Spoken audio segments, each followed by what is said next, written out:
Advanced Studio Classroom is on the air.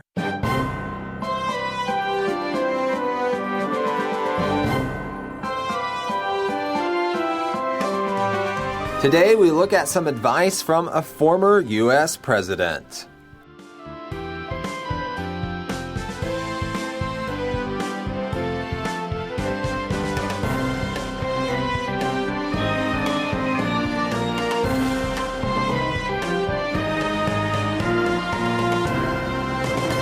Welcome back to Advanced Studio Classroom. My name is Brandon. I'm your host for today. It is June 4th, and we are on page 13 discussing this month's business article, Advice from Two Successful Leaders. Today we talk about former U.S. President George H.W. Bush, who passed away last year. Here in the studio with me is Rebecca. Welcome back, Rebecca. Thank you very much, Brandon, and I'm happy to be back again talking about this very successful leader, George H.W. Bush. It'll be really interesting to talk about some of these quotes, and I'm looking forward to learning something. That's right, and yesterday we talked about who?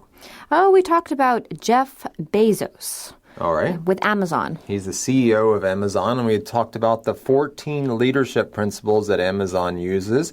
And we can use many of those, if not all, in our everyday lives. So we hope that you found that to be helpful. Also, here in the studio with us, we have Manya back with us. Welcome back. Thank you for having me.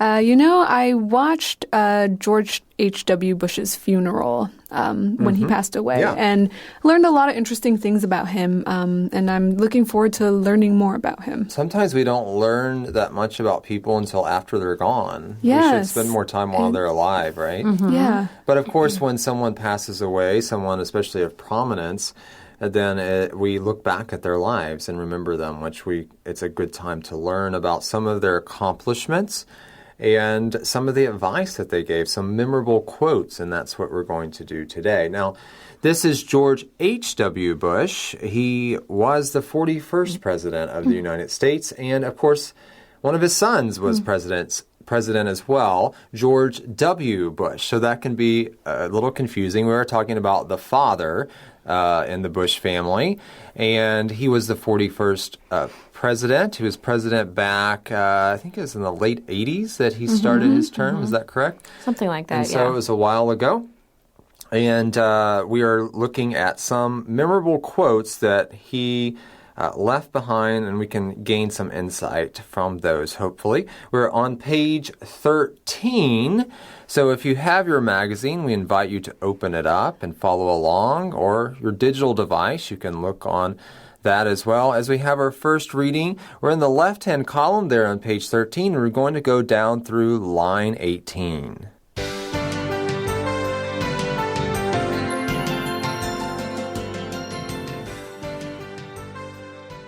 Five quotes from George H.W. Bush that will inspire a lifetime of happiness and success.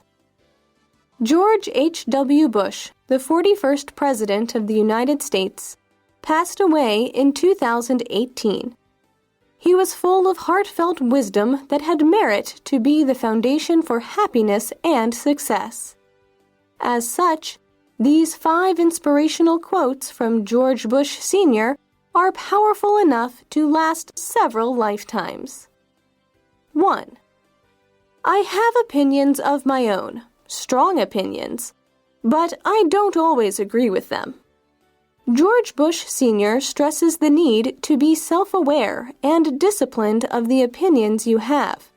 Keep your ego in check and stay humble. 2. Think about every problem, every challenge we face. The solution to each starts with education. For anyone, your true weapon is knowledge. In educating yourself about the market, the opportunity, the solution, etc., you become effectively prepared to make actionable decisions.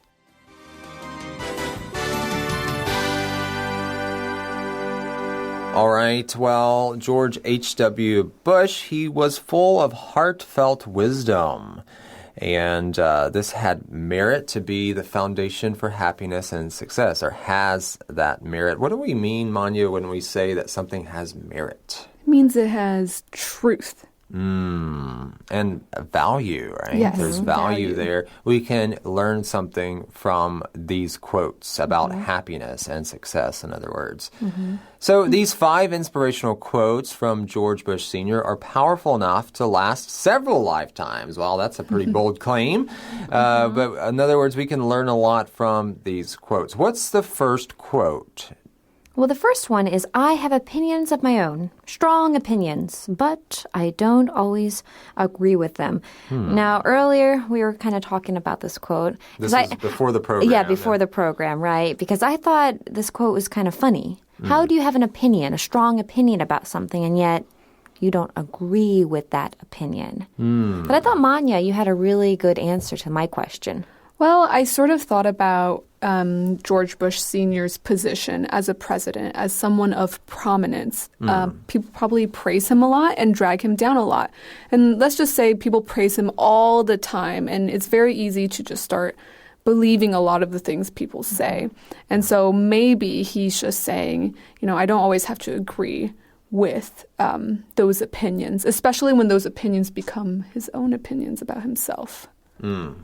And actually, it answers, our lesson answers my question, because it says George Bush Sr. stresses the need to be self-aware and disciplined of the opinions you have.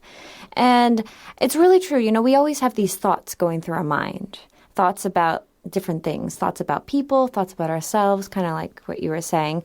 And I do think it's important to be self-aware of those thoughts and only believe the thoughts that are actually true and not the lies that we have a tendency to want to believe as well. This term self-aware, it gets thrown around a lot. It's really good word to know and to think about. Are you aware of what's going on inside of you, right? And so sometimes we have certain things going on. We have certain feelings and emotions, and we just kind of skip over that. We're not really sure why we have that emotion, but we need to figure out what that is, what's the reasoning behind it, and dig into that a bit. Many times we keep ourselves so busy because we don't want to think about that stuff going on, but that's we're not doing ourselves a service. We need to stop and think and try to figure this out. So being self-aware is important, and we need to be disciplined in our opinions. Sometimes we can just say whatever's on our mind without thinking, and that can be dangerous, right? We need to stop and think about things before we speak it out, because sometimes our opinions are dead wrong. Do you ever make judgments about people and you figure out very quickly that you were completely wrong, or maybe, 50% right, but it's still not really right? So we need to be careful with our opinions and our judgments. And, sometimes you have opinions about things, but you're not necessarily saying them, but you're spending a lot of time focusing on them in your mind. Obsessing. Yes, you're obsessing over those opinions, and sometimes they're not even true. They're lies, but you spend so much time, and then it actually ends up hurting you. Yeah. So I think that's something else you need to take into consideration. Yes. Be self-aware of what you're thinking about. And try to get that at the beginning of that process. You sit there and like build a case against someone based on something that's not even true, which is damaging to your relationship with them possibly, and it really causes you a lot of emotional pain, right? So we need to make sure that we're basing our thoughts on truth. Of course, we don't always know what is the truth about someone, maybe. That's why we need to be careful about making judgments, because we don't know everything that's going on. All right, number 2, what is that quote, Manya? He said, think about every problem, every challenge we face. The solution to each starts with education. I love this quote because it really does.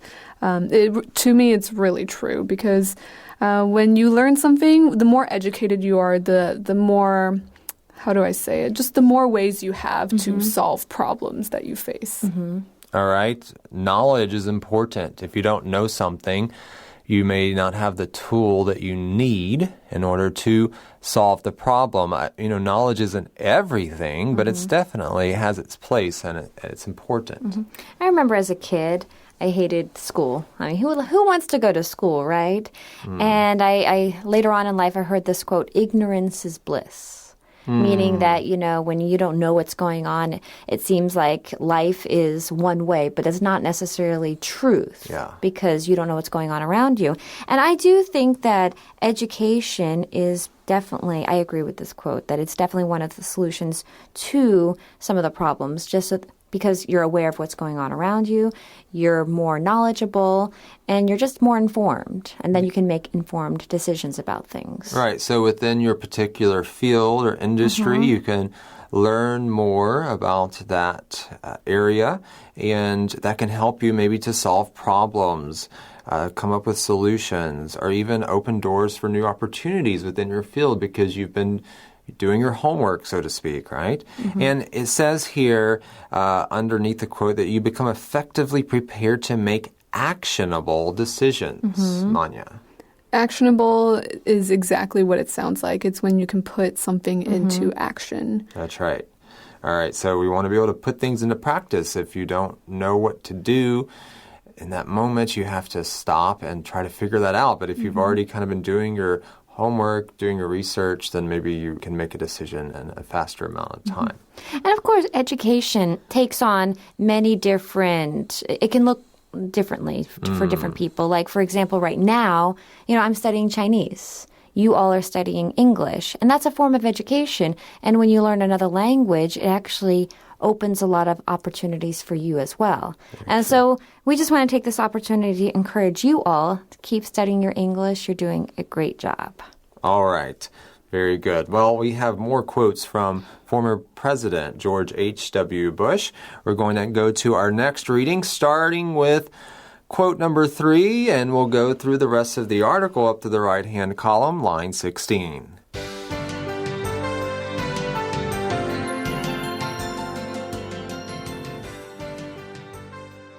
3. I was offered a job on Wall Street by my uncle, but I wanted to get out. Make it on my own kind of thing. Forge your own path. Define what success looks like for you, and own it wherever that may be. 4. I think the spirit of America is one American wanting to make another American's life better, or internationally to see countries or people in countries do better. Coming from this concept of volunteerism is a very valid and important part of our internal being. Whether your passion is in nonprofit or for-profit work, create core values that strive to make an impact on those around you. Or become more active within your community and give back with the knowledge you've gained on your journey so far. 5. The American dream means giving it your all, trying your hardest, accomplishing something. And then I'd add to that, giving something back. No definition of a successful life can do anything but include serving others. Perfectly stated. It's not about how much you make, but rather the mark you leave behind.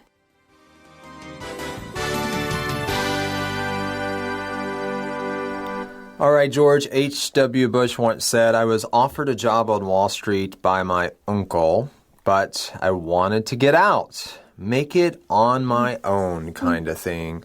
Sometimes we're offered something, we're given opportunities, but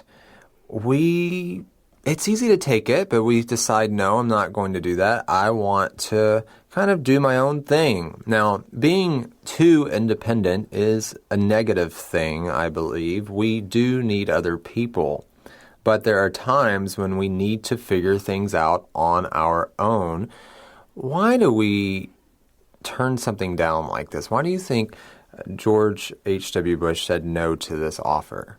Well, he came from probably a very wealthy family who were able to open a lot of doors for him. Yeah. But sometimes you have to go on your own path. You have to forge your own path to really know what your strengths are and really know what you want. So you learn more from that. Yeah. Otherwise, people will just hand you a lot of things and you may not even know what you really, really want. And you may not appreciate it as much either, right? If you're always given everything, then you may not appreciate what you have.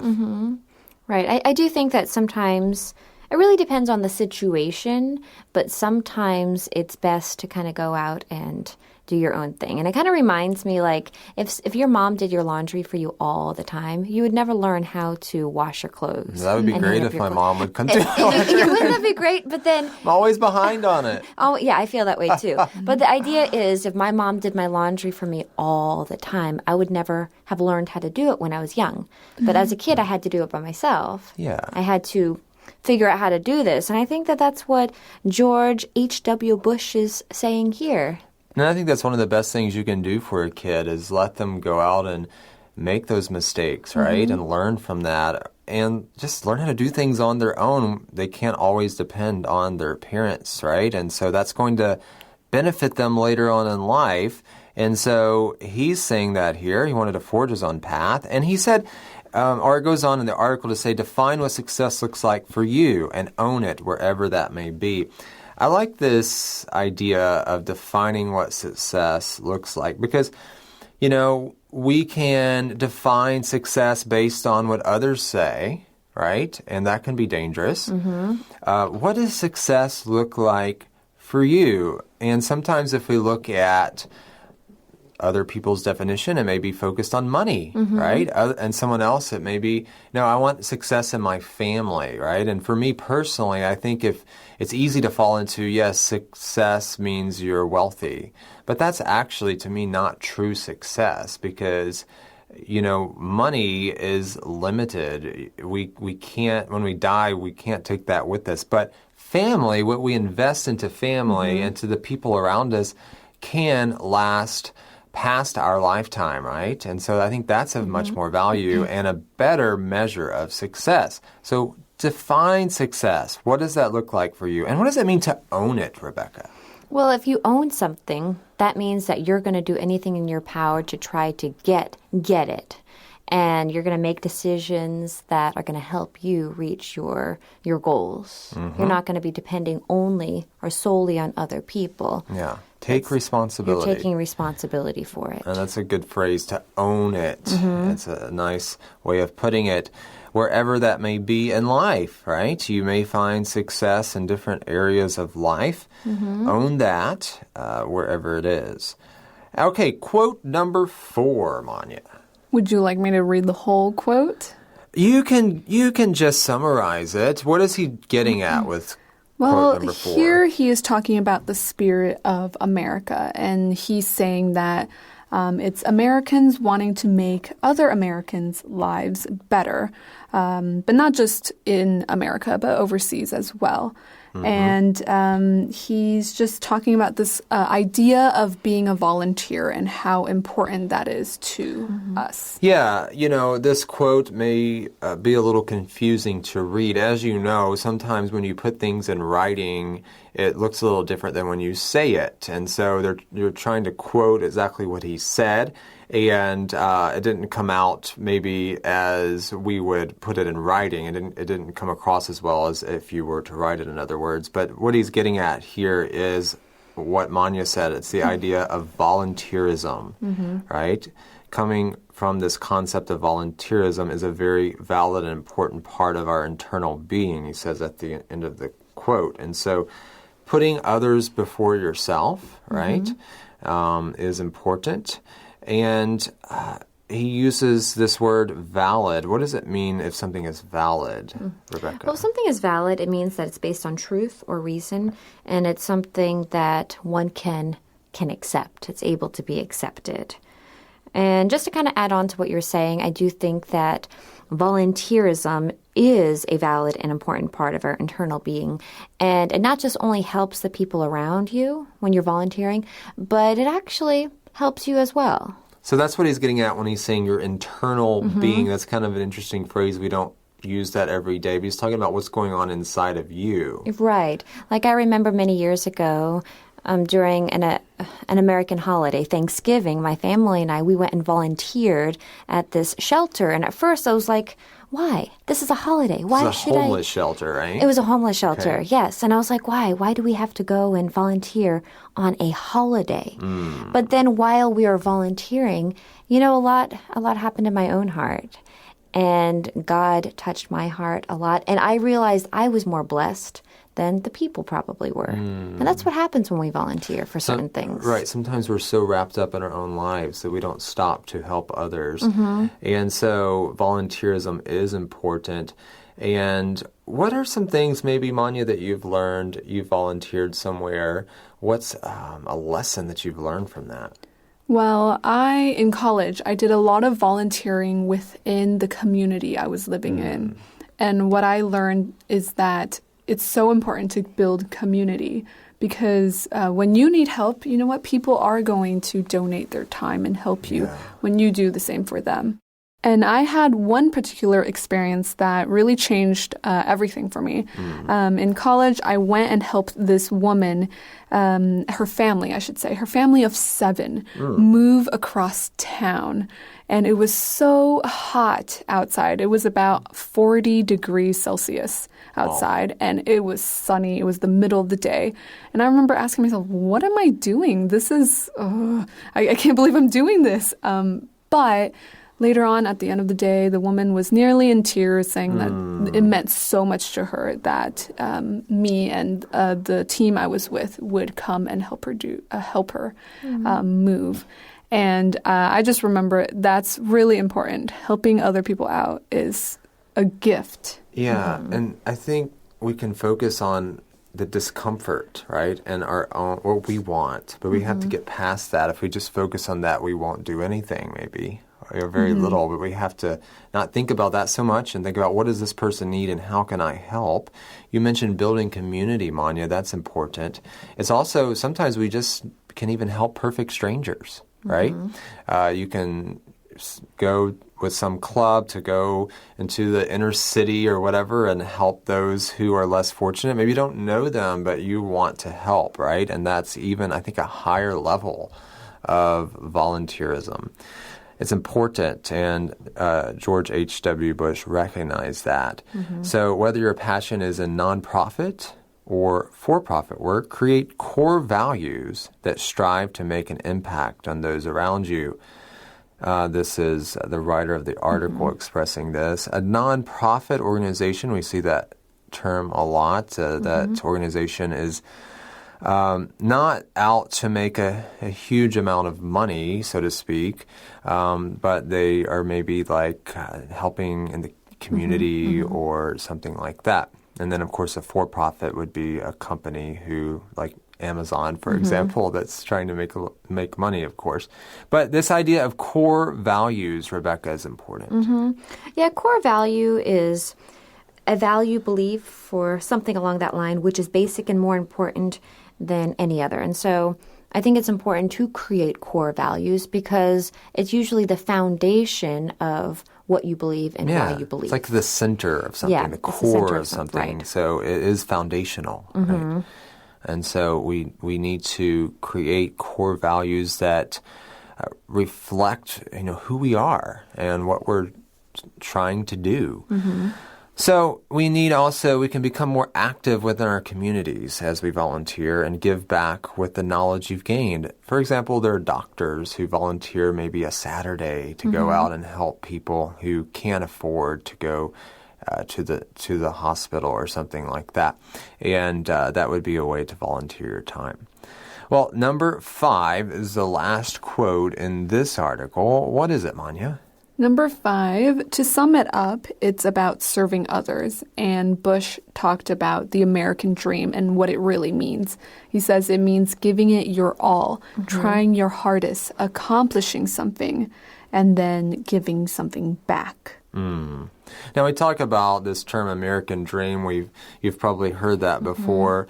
And a lot of people use that term to mean, oh, you're successful, you have a nice job, you have a nice home, and your family lives there, and maybe some suburb or whatever with a fence. And you've, in other words, become successful. And that, to me, is not the dream that we should necessarily have, right? It's not about having a certain amount of money in your bank account, but how much you're really investing in other people, and that goes back to volunteering, right, and serving. Right. I always think it's really sad when people have a lot of money and yet their families are falling apart. You know, they spend all this time working long hours just to make money and have, you know, the most beautiful houses or lots of cars or whatever, and yet they don't have any relationships. You know, their friendships are suffering. And so I think that's something to think about as well. You know, what is really, really important to you? Yeah. And, you know, that will define what success is. Really good point, because you can give it your all and try your hardest in your job and see success there, but in your family, are we giving our hardest there? Are we really pouring into our kids and our spouses? Because that is of much more value than really anything else we can do. So we see here that this is about serving others, and that's something that we've kind of already talked about with the previous quote. It ends with perfectly stated, it's not about how much you make, but rather the mark you leave behind. That's what the writer is trying to get over here.